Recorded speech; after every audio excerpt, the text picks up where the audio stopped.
Hey guys, welcome back to my channel. Today I'm going to be filming a weeks 16 and 17 pregnancy update. I'm wearing my robe, so hopefully I don't give anyone a show. But I feel like definitely I'm getting bigger.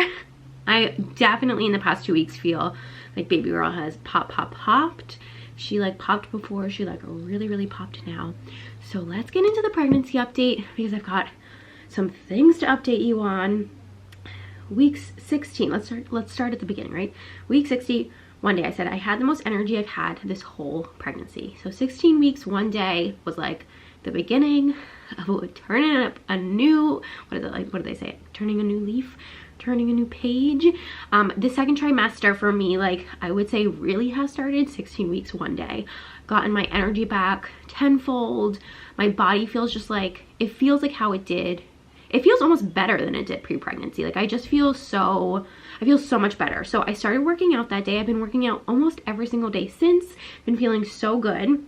I worked out on the Peloton, got so much done, and took the boys for a walk. Didn't have a crash at all. And I wrote in the evening, definitely like I'm feeling baby girl. Oh, feeling her. I was like, what does that even mean? So yes, I've been working out a ton and it's just felt so good. Like obviously I'm modifying things that need to be modified and I'm not like pushing myself in a crazy way, but it has felt so nice to like do bar workouts and be motivated to do weights and to be motivated to do the Peloton, and like it has felt so good. And yeah, so here's the thing, like I've been a little anxious about feeling baby and like, am I feeling her? Am I not feeling her? I don't remember at this point in pregnancy with Hugo or with Theodore, like if I was feeling them at this point. I guess I could go back and watch the pregnancy vlogs, but 16 weeks, I'm like, okay, I'm definitely feeling her versus like the weeks prior. I like was feeling something, but I couldn't be sure if it was baby or not. Like, is it just gas? Is it like my body? What is it? So definitely feeling her. I don't feel her super often, but I do feel her like a few times during the day. Usually like first thing in the morning after I've had my coffee, I feel her. And then sometimes I'll feel her like midday a little bit, but she tends to be like pretty quiet all day. And then I'll feel her again like at night once the kids are asleep and I'm like relaxing on the couch. And like maybe that's it, right? Like maybe it's because I'm running around after 2 other kids all day and like I don't have the bandwidth to like also feel her. I don't know. I wrote 16 weeks, 3 days, worked out again, feeling good. Feel some anxiety creeping in, especially during the nights, but like overall sleeping well. So I'm going to address that a little bit more in like the next few days because it like that started to get worse. I wrote 16 weeks, 5 days, so irritable, so tired in the afternoon. So these past 2 weeks, I've definitely had like, I would say 3 days where I've been so irritable and like so annoyed and just tired. And it's funny because I've had some of the best days of my pregnancy these past 2 weeks with like energy levels and feeling good and excited and just like, so I guess like the high highs. And then I've also had moments during these past 2 weeks where I felt like not like a low, but just like annoyed, you know, like irritable, annoyed, overwhelmed, all of those things.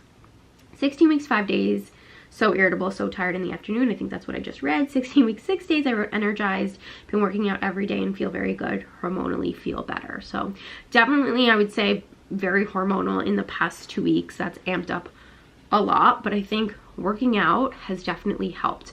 I've been working out like first thing in the morning, like after we say goodbye to Jeff, after he goes to work. We usually have about 90 minutes before we have to leave for preschool drop off, and during that time I'll do a workout and then I'll like do the school lunches and all that stuff. So and that I feel like has been definitely setting me up for better days. 17 weeks. I wrote felt energized and good for the most part of the week. I had my cardiologist, endocrinologist, and OB appointment. So that was like a really big few days.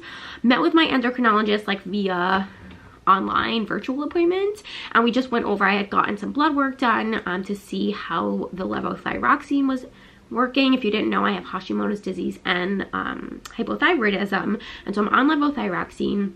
He checked my levels. He said everything looks really good, and what we'll do is in another 10 weeks I'll get more blood work done, and we'll just again check the levels and make sure everything looks good. So that was great.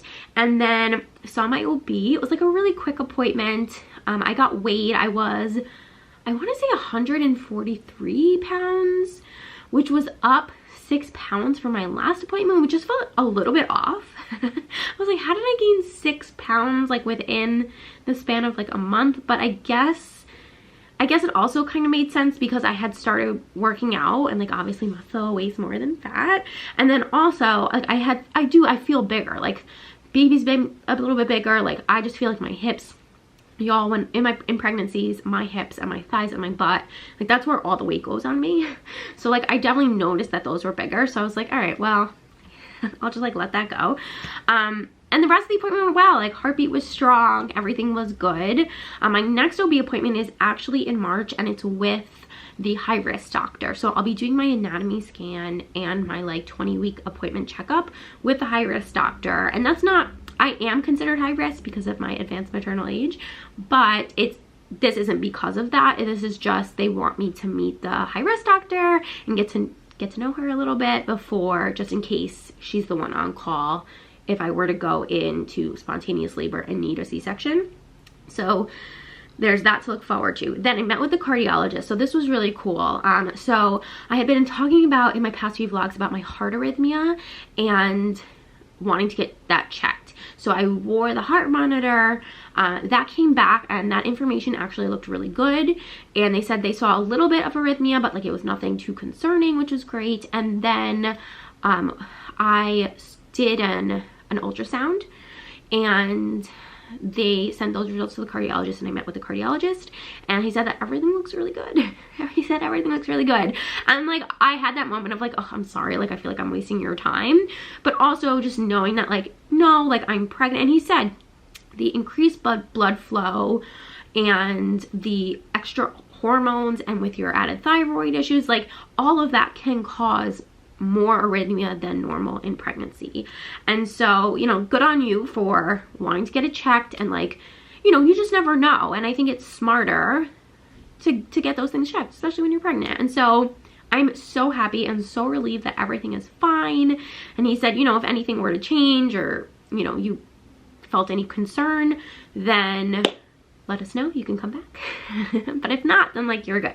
So that felt really, really nice, and I was like super happy about that. So all the appointments went well, and so all of that's fantastic. I wrote, okay, terrible restless leg syndrome. So this is the biggest symptom that I've had, the biggest, like most annoying symptom I've had for the past 2 weeks. And you know, it's funny because I had a little bit of restless leg syndrome with Theodore's pregnancy, so I sort of knew what to expect, and I've been talking about it a little bit. And even when I was not pregnant, I was still taking magnesium. So these are the magnesium tablets I take, still taking 1 magnesium before bed, and it was like helping the restless leg syndrome. In the past 2 weeks, it was getting so bad, like so bad, so bad that like I was waking up, usually I go to bed at like 8 p.m. Then I was waking up around like 12:30, and that's when I would like feel like, and it wasn't just in my legs, it was my whole body. Restless body syndrome, where like I could not stop moving. I had to be moving, and I felt so uncomfortable. If you've never had restless leg syndrome, it is the most annoying, like it's just the most annoying thing, because you feel like you can't stop moving, you can't stop stretching, you just like you have to be moving. And so I found myself taking a magnesium before bed, and then also a magnesium in the middle of the night, which then got me concerned, because I'm like, am I taking too much magnesium? I don't know. And like also, why is this happening? And like, why is it escalating and getting worse? So something that I realized that I cut out of my diet that has helped. Now, obviously I'm not a doctor and I'm not a nurse, so like consult with your doctor and like whoever you need to consult with. But something that I cut out of my diet that has helped tenfold with the restless leg syndrome, and like the past few nights I have not had it at all, is pasta. And like, dang, because I love pasta. So the nights that I was eating pasta for dinner, whether it was spaghetti or penne or whatever, I was waking up in the middle of the night like I needed to go run a marathon.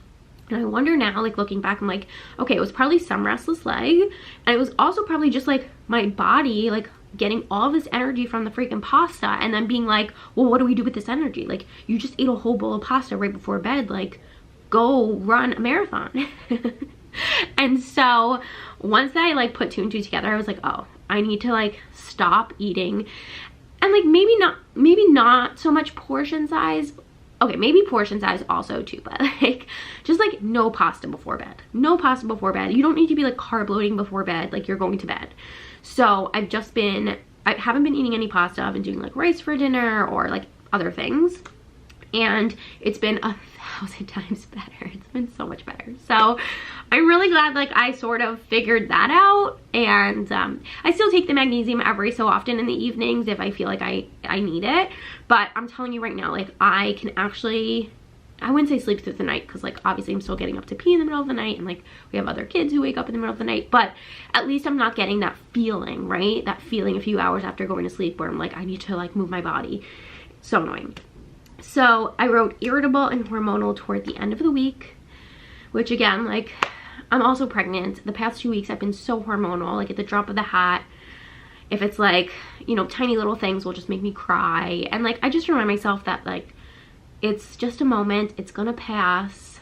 Obviously, I'm hormonal, like just let it be, let it go. So that's the update for week 16 and 17. I feel like for the most part, looking back on the past 2 weeks, it's been a really fantastic 2 weeks. Even, I'm sitting on my legs and they're starting to fall asleep. Even though I had the hard, irritable, irrational days, I still had some really great days, and I'm so grateful that I've been able to start working out again, because like I felt so good and like so just like more fit too, like just like better. I just feel better about myself, so that's great.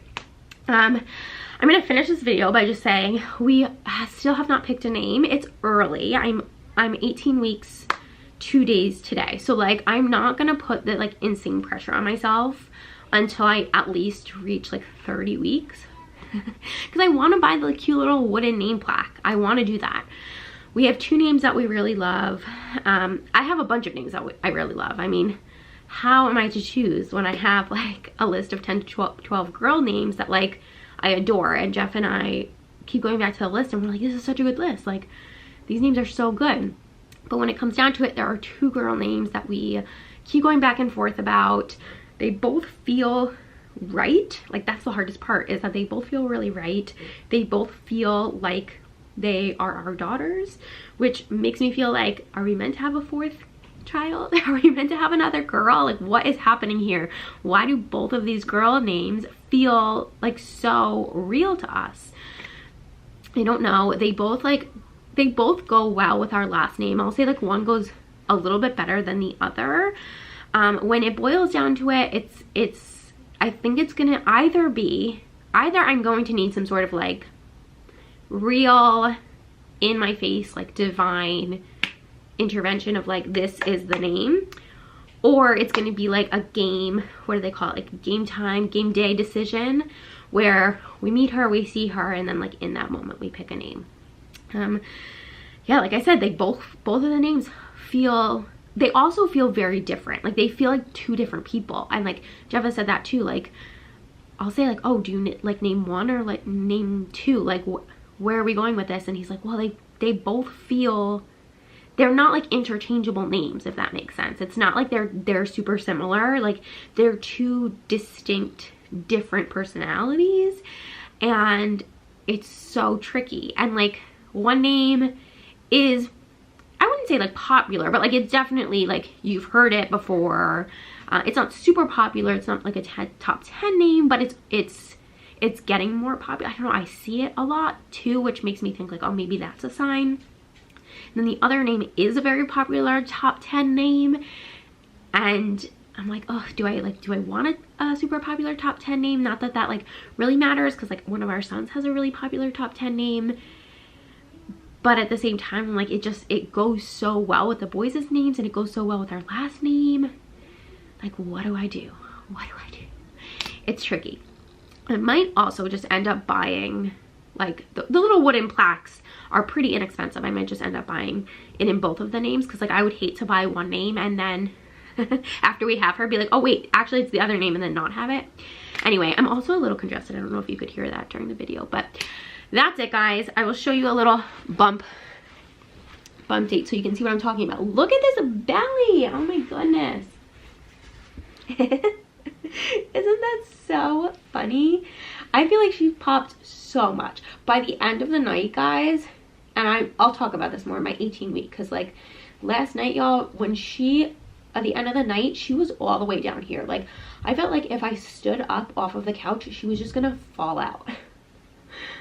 Anyway, there's the belly. So cute. Oh my gosh, I love. And that's it, friends. I will see you in my next pregnancy update. Thank you so much for watching, and I'll see you in my next one. Bye.